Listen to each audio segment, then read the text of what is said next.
Hi, I'm Lacey, and at my parents' five-star restaurant, they called me the Waitress of the Century, with a smile, in front of the guests, while stabbing me in the back behind closed doors. I wasn't just serving food, I was serving their egos, their lies, and a family name that used me as decoration, until I vanished from the menu entirely. One night, I cleared more than just the tables. I cleared the truth. And when I did, they locked the doors, but they forgot I still held the keys. Want to know what happens when the one they silenced finally speaks? The dining room smelled like truffle butter and lemon zest, the kind of scent that made people think money had a fragrance. I stood by the counter, polishing the same wine glass for the fifth time, mostly to give my hands something to do. Through the reflection, I caught a glimpse of myself, hair tied tight, lipstick fading, smile rehearsed. The glass was spotless. I wasn't. Laughter spilled in from the main hall, a sound too bright to belong to me. Dante had just walked through the door, kissed on both cheeks by family friends who smelled like Chanel and old money. "There he is, the visionary," someone said. I stayed behind the counter in my uniform, same as the waitstaff. My brother wore a suit tailored to his ego, and I wore the same black vest I'd been in since morning. The Moretti restaurant was celebrating its 10th anniversary that night. A decade of family legacy, as Dante liked to call it. I'd spent nights designing the first menu, arguing about the layout, even sketching the Magnolia emblem printed on every napkin. But when the press release went out, my name was missing. Too many cooks spoil the story, Dante had told me. It wasn't worth arguing. Guests began arriving, their laughter filling the air like champagne bubbles. My mother, Elena, floated between tables in her sequined dress, her smile the same one she used on camera. My father sat near the back, swirling wine he no longer enjoyed. He'd retired 2 years ago, though you'd think he'd retired from caring long before that. "Lassie," my mother called out, waving me closer. Her tone was sugar-coated steel. "Can you make sure Dante's table has the Reserve Merlot? The journalist from Chicago Life loves that label." "Yes, Mom," I said automatically. "And fix your collar, sweetheart. You look tired." She didn't whisper it. I went to the bar to fetch the bottles, pretending not to feel the heat in my cheeks. The sound of glasses clinking, the piano in the corner, the smell of roasted garlic, it all blurred into a haze. Then came the toast. Dante stood at the center of the room, glass in hand, the spotlight finding him like it always did. "Everyone," he said, flashing that perfect grin, "I want to take a moment to thank my family, especially my sister Lacey, our waitress of the century." The room erupted. Laughter rolled across the tables like thunder. A few guests pulled out their phones, eager to capture the moment. "She's proof we Morettis treat everyone like family, even our own," he added, pausing just long enough for more laughter. I stood frozen, holding a tray of champagne flutes that suddenly felt heavier than silver should. My mother's smile didn't waver. My father looked down at his wine glass as if it had something interesting to say. I forced a small smile, nodded toward the crowd, and retreated to the kitchen. Inside, the noise faded to a hum. I placed the tray down and gripped the edge of the counter, trying to steady my breath. My reflection in the stainless steel fridge looked like a stranger trying to stay composed. For a moment, I thought of my grandmother, the only one who ever told me I had a place in this family. She'd given me a silver necklace before she passed, a simple pendant I never took off. I touched it now, pressing it between my fingers like it might anchor me. When I turned, I saw one of the magnolia napkins I'd folded earlier lying on the floor. It was soaked in spilled wine, flattened, petals ruined, but still beautiful. I knelt to pick it up, smoothing it out, and for some reason, I couldn't bring myself to throw it away. A voice from the dining hall echoed through the doorway. "Lassie, smile for the guests." Dante called, laughter trailing behind his words. You represent us. I stepped out from the kitchen, tray in hand, my expression calm. I always do, I said, my voice even. He laughed again, not noticing the tremor in my hands or the shift in my eyes. Something inside me had gone still, but not quiet. That night, as the restaurant lights dimmed and the last guests left, I stood by the window, looking out at the reflection of our family name etched on the glass, Moretti and Sons. Not Moretti and Daughter, not even close. I wiped a fingerprint from the logo, just one, and whispered to myself, they'll never laugh at me again. The glass door shut behind me with a soft hiss as I stepped into the empty restaurant. It was early, before deliveries, before the dishwasher started clanging pans, but the air still carried the scent of garlic and celebration. Last night's laughter had vanished, replaced by a silence so heavy it pressed on my chest. I wiped down the bar in small circles, not because it needed cleaning, but because my hands didn't know what else to do. The marble gleamed beneath my cloth, cold and indifferent. My eyes landed on something under one of the corner tables, the same magnolia napkin from last night, crumpled, stained.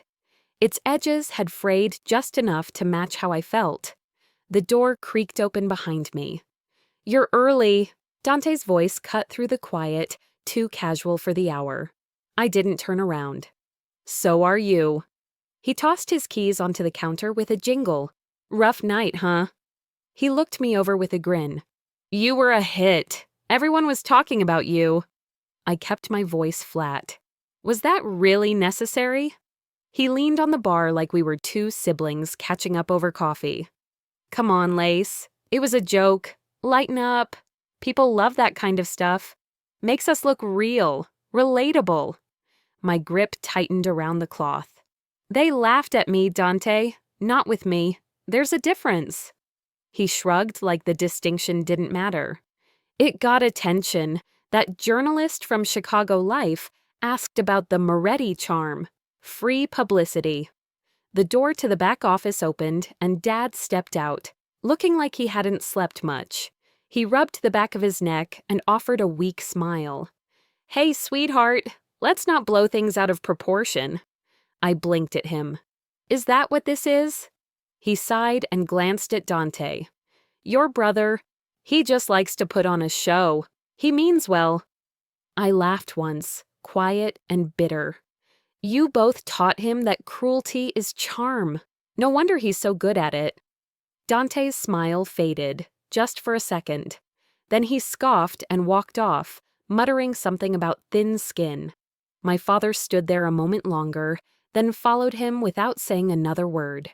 I stood in that silence again, with nothing but my rag and the crumpled napkin under the table.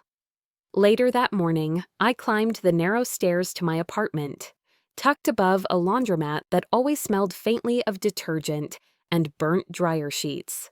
My shoes clicked against the old wooden floor as I dropped my bag onto the kitchen table. The apartment was small but clean, functional. A far cry from my parents' lakefront home or Dante's high-rise condo. I glanced at the wall above the table, still bare. I had meant to hang my culinary school certificate there 2 years ago, frame and all. Instead, it sat tucked behind the bookshelf, gathering dust like my ideas. I sat down and started sorting through bills, gas, rent, health insurance, all stacked like reminders. No discounts for being a Moretti. My phone buzzed. It was Hannah, the young waitress who'd started a few months ago. She was sweet, naive, but not dumb. Hey, she said, her voice a little nervous. I wasn't going to say anything, but I overheard Dante last night, after the toast. He was talking to some guys, investors maybe, said the restaurant's success is all him, that you're just staff. I didn't respond right away. Something inside me went still, not cold, just clear. Sorry, Hannah added quickly. I just thought you should know. Thanks for telling me, I said softly, then hung up. I leaned back in my chair and looked out the window. Down below, a couple walked their golden retriever past a cracked fire hydrant. A kid skipped beside them, backpack swinging like joy didn't weigh anything. I used to think I'd build something better with my family, turn Moretti's into a place where everyone had a seat at the table. But they never saw me as a partner, only as someone who refilled their glasses. For a moment, I thought about quitting, walking in tomorrow, handing over my apron, and disappearing from the family narrative entirely. But then what? They'd erase me, rewrite the story, pretend I never mattered. I'd be a footnote, a waitress who vanished. No. If I left, it wouldn't be in silence. Not anymore. I walked over to the drawer by my desk and pulled out the magnolia napkin I'd pocketed last night. This one wasn't stained. I folded it carefully, pressing each crease, and set it beside my laptop. Let's see how perfect your empire looks when the truth's on paper. Every lie has a paper trail. I just had to follow where theirs began. It was just after sunrise when I unlocked the side entrance to the restaurant. The main lights were off, but a dim amber glow from the espresso machine kept the office from feeling completely hollow. I stepped inside, still half-tethered to the night before, my fingers gripping the strap of my tote like it might anchor me to what I was about to find. The air smelled like yesterday's coffee grounds and warm printer ink. The stack of invoices hadn't been touched since our accountant left for maternity leave. No one else ever really looked through them anymore, except me. I sat down and opened the first binder. They were right there, pages of vendor receipts, handwritten notes from tasting events, sketches of table layout ideas I'd made during our remodel. But the notes looked different. My handwriting was there, then crossed out, over and over. LM, scribbled out, replaced with DM sloppy, brazen, like I was being erased with a permanent marker and no one expected me to notice. I flipped faster, heart thudding harder with each turn. Every idea I had seeded, nurtured, grown, they had cut my name off like a bad label. I whispered, "So this is how you make people disappear." Not with arguments or confrontation, just silence and editing. In the back of the binder, a loose invoice slipped out. It was a receipt from 3 months ago, a payment to a PR firm I'd never heard of. The service? Brand narrative adjustment. I blinked at the phrase, unsure if I'd read it right. Underneath it, handwritten in the margin, "Remove Lacey from early founding story. Focus on Dante's vision." I didn't feel like crying. I felt like the oxygen had left the room and been replaced by smoke. Something acrid, something real. I closed the binder and walked out of the office without taking anything. Not yet. Later that afternoon, Hannah found me wiping down wine glasses at the bar. She asked if I was okay. I didn't answer right away. Instead, I told her, all of it. Her eyebrows pulled together. "You could report this. Well, it's basically fraud, right?" "It's not just about money," I said, voice steady. "It's about history, about being erased by the people who raised you, worked beside you, smiled at you while rewriting you out of the picture." Hannah hesitated, biting her lip. Then she nodded. "If you want, I can maybe record the next meeting Dante has with investors. He always talks too much when there's wine involved." "Would you really do that?" I asked, surprised. "Yeah," she said. "You deserve better than this. And honestly, I think he's scared of how much you actually know." I managed a small smile. It didn't reach my eyes, but it was something. That night, back in my apartment, I made tea and sat cross-legged on my bed. The walls around me were lined with old recipe books, family photos I didn't look at much anymore, and one framed email printed out from years ago. It was from my mother. I hadn't read it in a while, but I knew every word. "You don't have the temperament for business. Be grateful you have a job." No signature. just her name, typed out like I was anyone else. My jaw clenched. My skin went cold. They didn't think I lacked talent. They just thought I'd never push back. I made things easy, too easy, for them to slowly unthread me from the story. They call it family. I call it containment. I stood up, walked to my desk, and opened the drawer. I pulled out another Magnolia napkin. This one was red, a limited batch we used last Valentine's. I had kept one, almost out of habit. This time, it felt like something else. I folded it with care, each crease sharper than the last. I placed it next to my laptop, beside the notebook I'd started keeping. A different kind of recipe book, one built from truth. When they toasted to family, I didn't raise my glass. I raised evidence. The first time I challenged them, they didn't hear me over their laughter. The second time, I made sure the world did. I set the last wine glass down at the far end of the oak table. The clink it made echoed louder than it should have in a room full of candlelight and clinking silver. The pianist in the corner played something soft and forgettable, just enough to mask low conversation. Every guest was dressed like this was a black tie gala, not a private dinner in a restaurant we all pretended didn't have cracks running through its foundation. From where I stood, I could see them all. My mother dabbing lipstick off her wine glass, my father pretending to follow a conversation about Italian imports, and Dante holding court at the center like a politician in his element. I circled the table slowly, pouring water into crystal goblets. Nobody looked at me for more than a second. I was just part of the staff again. That suited me. "This place," Dante said to the group of investors near him, "was my dream since I was a kid.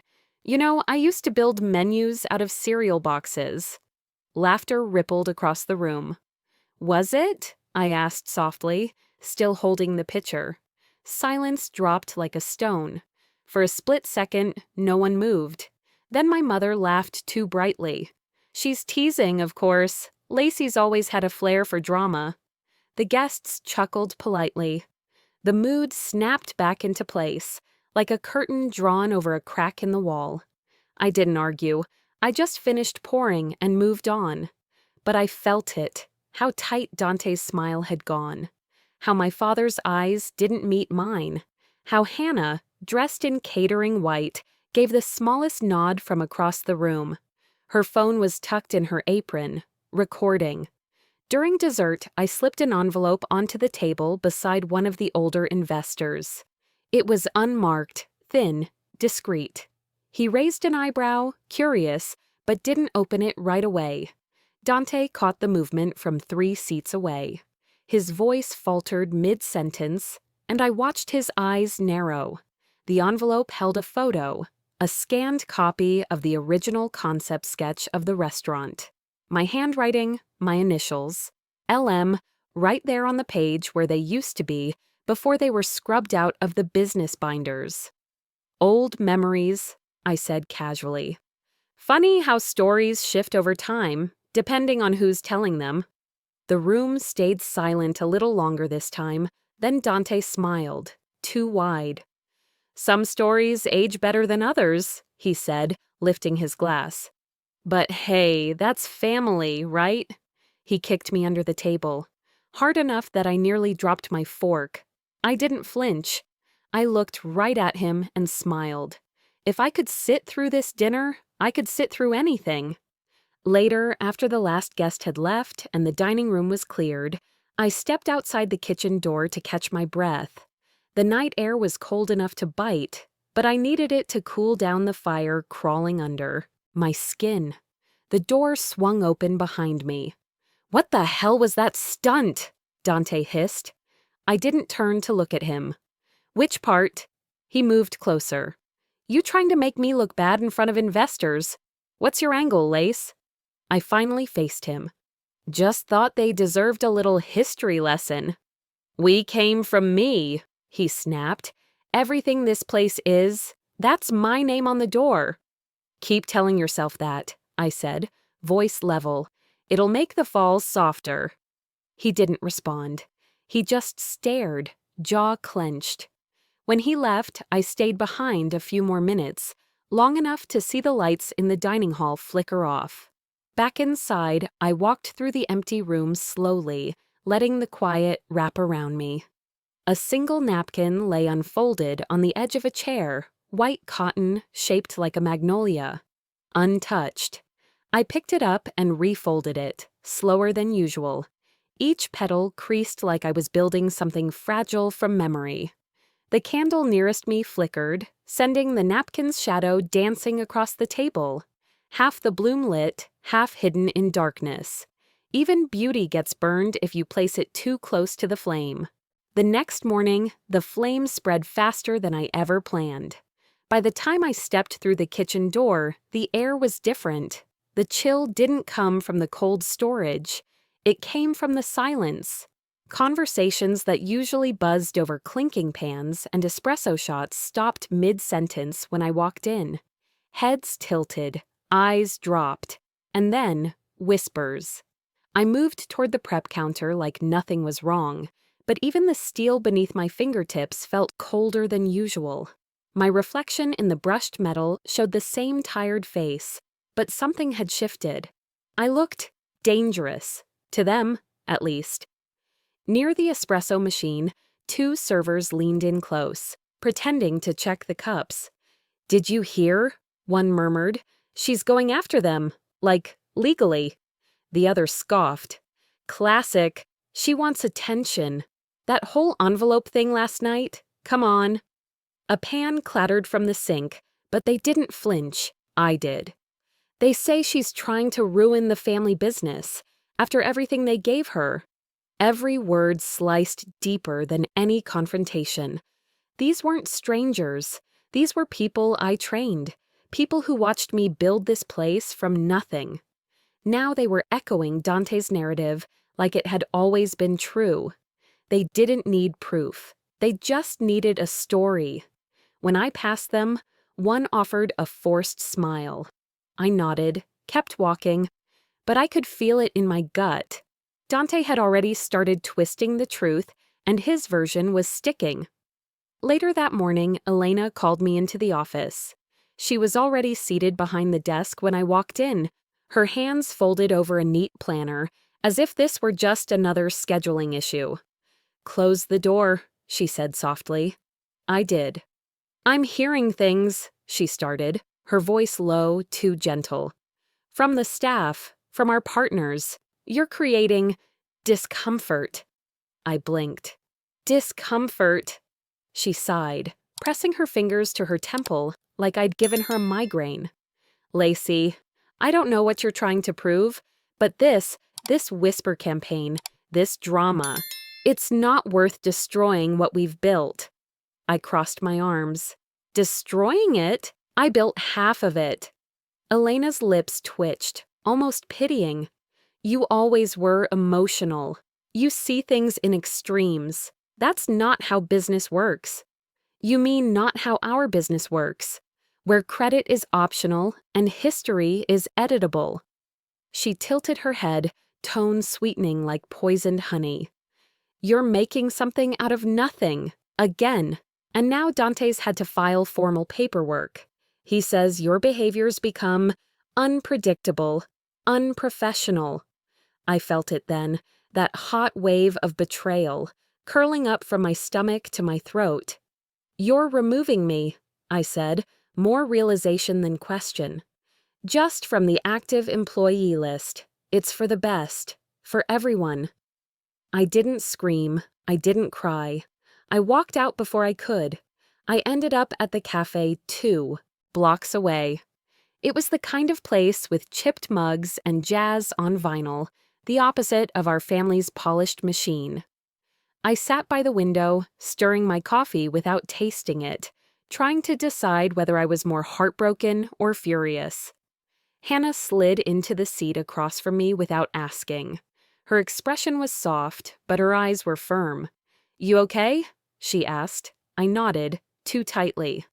"They're rewriting me," I said, erasing me like I was a typo in the footnotes. She didn't speak right away.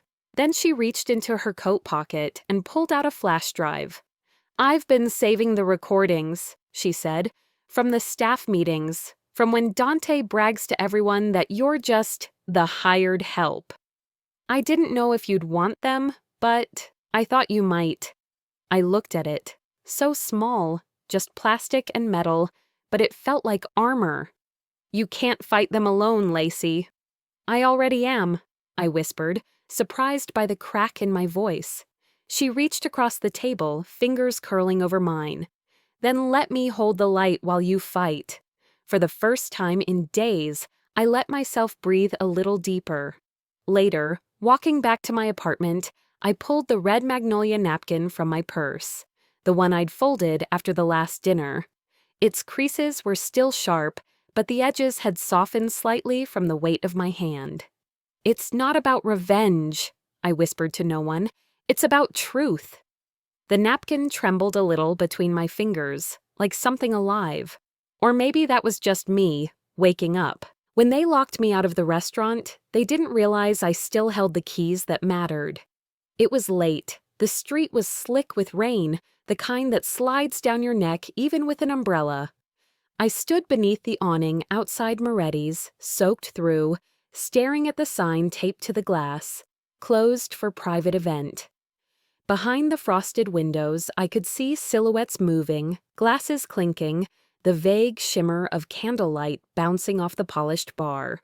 Laughter, low and lazy, the kind only people sure of themselves make. I reached for the door handle. Locked, no buzz, no unlock click, no warm smile from Anthony at the front desk telling me they were just finishing up. Just silence. Just steel. I stepped back and looked to my right.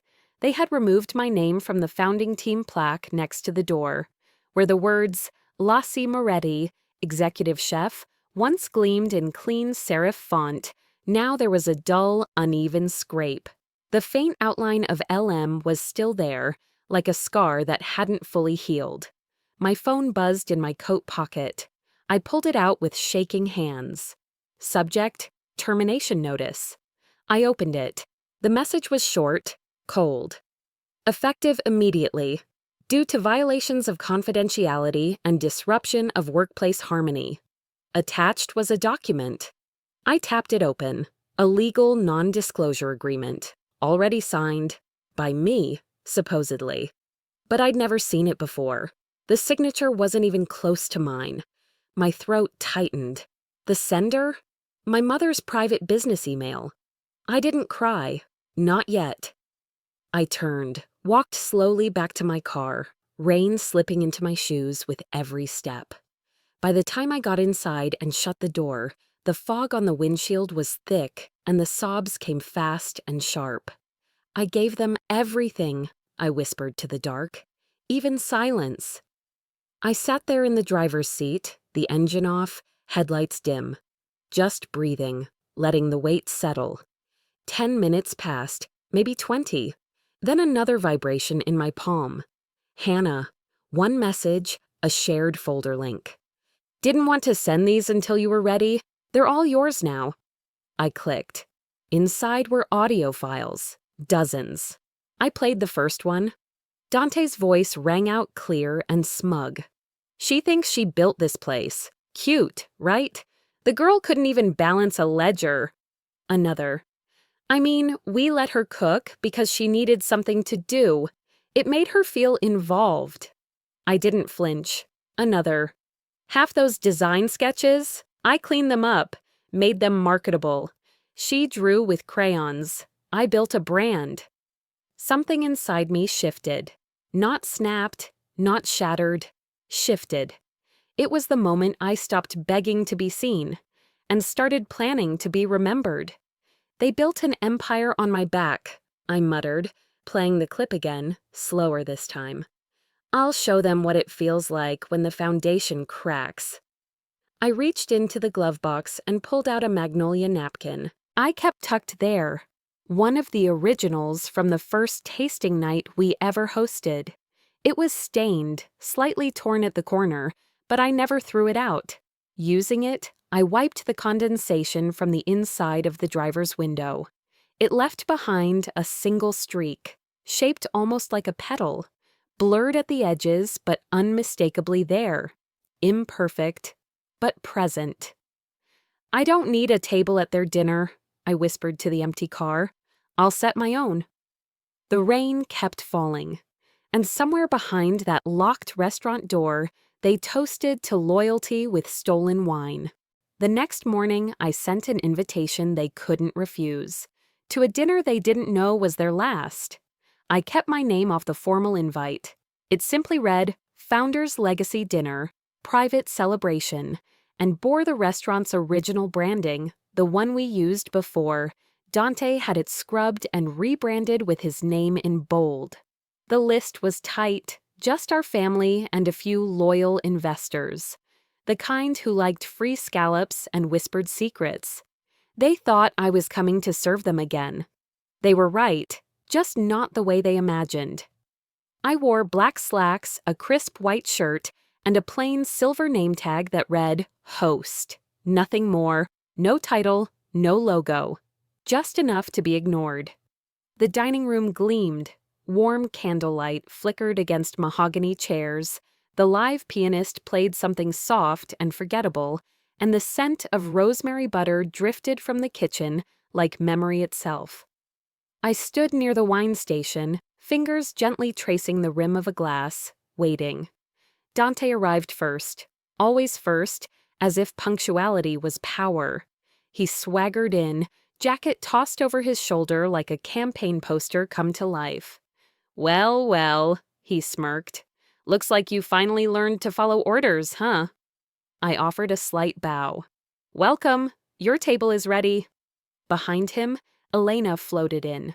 Pearls perfect, smile sharper than the steak knives. "Let's just enjoy tonight," she said to no one in particular, eyes scanning for cameras. I guided them toward the long table near the back, where Hannah was already setting up the small projector under the guise of media support. From across the room, I caught her eye. She nodded once, subtly, and slipped a thumb drive into the laptop. The guests filtered in quickly. Small talk, kisses on the cheek, compliments about how charming the decor felt. Dinner began without a hitch. Wine flowed, plates clinked, and Dante launched into another recycled story about bootstrapping the restaurant, how he'd sketched out the idea on a napkin at 17 and hustled day and night while the rest of the family doubted him. I stood behind him silently, the story unfolding like a theater monologue I'd watched too many times. He didn't know his mic was hot, neither did the others.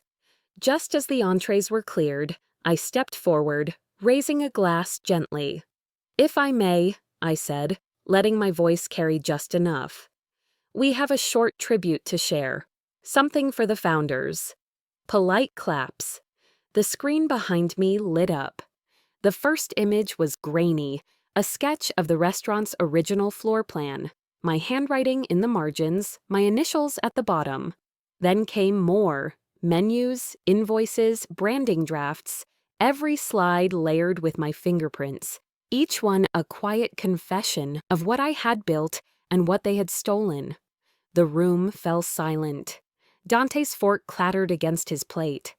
"What the hell is this?" he snapped. I didn't answer. The next clip played. His voice, crisp and cruel. "She's just our waitress. A good face for the diversity credits. Nothing more." The silence deepened. Even the pianist had stopped playing. Elena's glass trembled. Her lips moved, but no words came. Then she stood and slapped Dante. The sound cracked like thunder across the room. Gasps, shifting chairs. But I stayed still, my face calm, my breath steady. I wasn't gloating. I was free. Elena tried to compose herself, brushing her hair back as if a camera still followed her. Marco sat frozen at the far end of the table. He didn't speak, didn't move, just stared at the screen as if it showed a ghost. The video ended. The screen went dark. I walked over to the center of the table and placed something between the untouched dessert plates, a single magnolia napkin, folded perfectly, red stitching catching the candlelight. "For old times," I said. "You always loved props." The flicker of light bent the napkin's shadow into the faint shape of a crown. No one said a word, but they all knew. And for the first time in a long time, I didn't feel like I needed them to speak. The silence said enough. The dinner ended, but the reckoning had just begun. By sunrise, the headlines had already written themselves. My phone buzzed nonstop, not with apologies or threats, but with screenshots, news alerts, reposts, and tags. Waitress of the Century exposes truth behind beloved family restaurant. I sat on my couch, legs tucked under me, a half-drunk cup of coffee growing cold on the table. The laptop screen flickered with tab after tab of the same truth retold in different fonts. There it was, everything they buried, unearthed by my own voice and their own arrogance. They tried to clean up the mess, but some stains don't wash out, especially when the world's already watching. I didn't smile, not out of satisfaction or bitterness, just stillness. Down the street, I knew the restaurant would be buzzing, not with customers, but chaos. And sure enough, by 9 a.m., the first voicemail reached me, then the second, then 20 more, all of them forwarded by Hannah, each one sounding more desperate than the last. "I can't have my name associated with this. Please cancel my reservation indefinitely." Is this the same Moretti family who claimed to be community funded? I closed my eyes and let the static wash over me. At the restaurant, Dante paced the empty dining hall like a caged dog. Hannah had secretly left her phone recording under one of the bar stools that morning. I could hear everything through the speaker. "We can spin this," he barked. "It's a PR hiccup. I'll call Mark at Channel 6. They'll run a human interest story. Turn this into redemption." Elena's voice was brittle, almost frantic. "Spin? We're bleeding, Dante. You humiliated us." "Me?" he snapped. "She did this." Then a crash, the sound of a glass shattering, followed by silence. I imagined the wine dripping across the floor, like blood from a cracked legacy. Voiceover, in my head, funny. They built their success on silence, and now it's the noise that's killing them. Around noon, my phone rang again, but this time it was Marco. I let it buzz twice before answering. "Lassie," he said softly, "can we talk?" I met him at the old booth near the window, the one I used to scrub gum off of every Friday after lunch rush. He was already seated when I arrived, his shoulders curled inward, like he was shrinking under the weight of years. "You could have destroyed us," he murmured. I looked at him and tilted my head. "No, Dad. I just stopped saving you." He flinched. Not from volume, my voice was steady, but from truth. There was a pause, long and thick.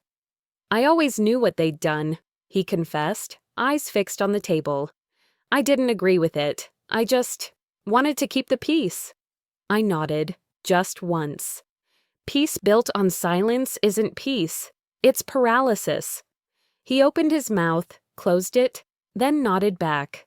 There wasn't anything else to say, and that was the first time I truly saw him, not as a coward, but as a man afraid of becoming irrelevant in his own family.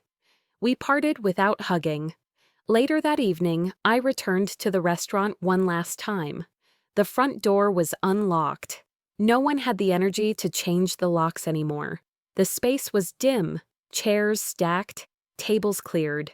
The air still smelled faintly of garlic, but underneath it was something else, the scent of endings. I walked slowly through the space, fingers grazing the backs of booths, the brick walls, the hanging light fixtures we once chose together. Near the office, I spotted it, the old Employee of the Month plaque, once proudly mounted by the bar. My name had long since been taped over, but the tape had peeled back slightly, just enough for the outline of the L to peek through. I picked it up, held it in both hands, and then I smiled. Not out of victory, but clarity. I set it back down, gently, like laying a stone on a grave. On my way out, I reached into my bag and pulled out the last Magnolia napkin. This one had no wine stains, no folds, just clean white cotton, crisp and unmarked. A symbol not of what I'd endured, but what I'd reclaimed. I placed it neatly on the center table. Voiceover.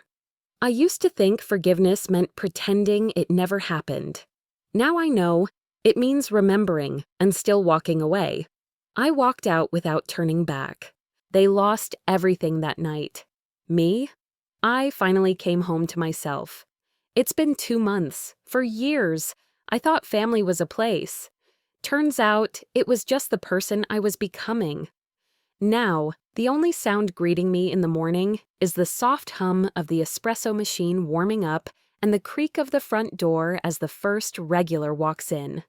Magnolia Table. The name glows faintly on the sign hanging outside the window, its gold letters kissed by sunlight. I chose that name on purpose, quiet but stubborn. Just like me. The old restaurant down the street is boarded up now, shutters sealed, menu stripped from the wall. People still slow their cars as they pass it, like staring at the ruins of something once holy. But no one stops anymore. Inside my cafe, the world feels lighter. I move behind the counter with a sense of rhythm that doesn't need rehearsal.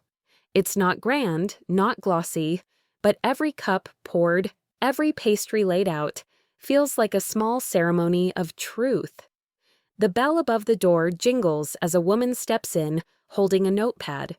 She introduces herself as a local reporter. "I'm not here to dig up old wounds," she says gently. "Just wanted to say thank you.